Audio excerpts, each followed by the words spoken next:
This special status of Kashmir was taken away illegally by India on 5th August 2019. Nothing happened because they feel no pressure.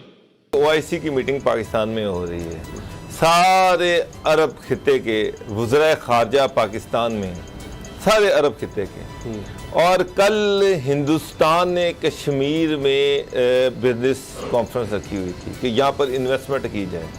Saudi अरब और जितनी भी gulf की country थी उन सब के जो रिप्रेजेंटेटिव थे, उनके बड़े बड़े जो बिजनेसमैन थे, वो वहाँ पर कश्मीर में बैठे हुए थे कि यहाँ पर कश्मीर में हमने इन्वेस्टमेंट किस तरह से करनी है। कर लिया है कि इजराइल से इसके लिए फंडिंग आया है, भारत से इसके लिए फंडिंग आया है, किस मुंह से किसी और के लिए फॉरेन एजेंट का नाम इस्तेमाल करता है ये।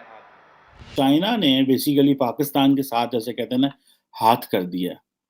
नॉर्मली लोगों को इसका पता नहीं चला और मुझे नहीं पता कि पाकिस्तान का मीडिया या पाकिस्तान के जो थिंक टैंक्स हैं या इंटरेस्ट ग्रुप्स हैं वो इसको किस तरह लेंगे। लेकिन चाइनीज़ फॉरेन मिनिस्टर ने जो यहाँ पे एक तो पाकिस्तान ने ज़ाहिर बात है चाइना को प्लेटफॉर्म दिया और चाइना को प्लेटफॉर्म देने का मकसद ये था कि एक तो दुनिया को बताया जा सके कि जी चाइना पाकिस्तान के ताल्लुकात बहुत अच्छे हैं और प्लेटफॉर्म दिया ओआईसी के सामने। इसमें आपको पता है कि लेकिन जितना एहसास मुझे लगता है कि पाकिस्तान में है कहीं और नजर नहीं आता। कश्मीर की बात, फलस्तीन की बात आज भी सदर पाकिस्तान कर रहे हैं, जहां कहीं मौका होता है जरूर ये बात होती है मकबूजा जम्मू कश्मीर की, फलस्तीन की। क्या और जो 57 इस्लामी मालिक हैं आज वो भी आए हुए थे, उनके भी वज़ीर ख़ारजा थे जिनका ये ज्यादा मसला है। अरब लीग है, दीगर ममालिक हैं जो हमसाए, इतनी दर्द और इतनी तकलीफ तो मुझे लगता है उनमें नहीं होती जितनी हम आज के दिन में इनको याद करते हैं कि भाई उनको भी आज़ादी मिले। उसामा साहब आप कहते हैं कि ये नेगेटिव बात करता है। अब मसला ये है कि OIC की मीटिंग पाकिस्तान में हो रही है, सारे अरब खिते के वज़राए ख़ारजा पाकिस्तान में, सारे अरब खिते के, और कल हिंदुस्तान ने कश्मीर में बिजनेस कॉन्फ्रेंस रखी हुई थी कि यहाँ पर इन्वेस्टमेंट की जाए। सऊदी अरब और जितनी भी गल्फ की कंट्री थी उन सब के जो रिप्रेजेंटेटिव थे, उनके बड़े बड़े जो बिजनेसमैन थे, वो वहाँ पर कश्मीर में बैठे हुए थे कि यहाँ पर कश्मीर में हमने इन्वेस्टमेंट किस तरह से करनी है। अब ये OIC है, ये उसका फेस है कि एक तरफ आप यहाँ पर बैठ के कश्मीर की करारदाद पास कर रहे हैं और दूसरी तरफ आप इंडिया के ज़ेरे तसल्लुत इंडियन गवर्नमेंट की दावत पर आकर कश्मीर की मेजोरिटी को माइनॉरिटी में तब्दील करने के लिए वहां पर इन्वेस्टमेंट कर रहे हैं।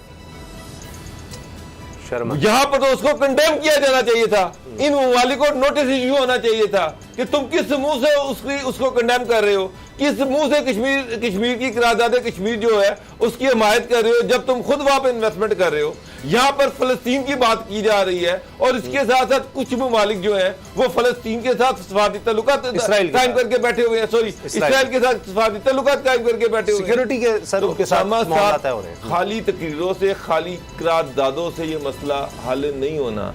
अंग्रेजी का एक मुहावरा है कि action speaks louder than words, कि जो आप कर रहे होते हैं उसका इम्पैक्ट वही होता है जो इम्पैक्ट होता है। अल्फाज बेमायनी होते हैं, उनका कोई मतलब नहीं होता, असल चीज जो आप कर रहे हैं।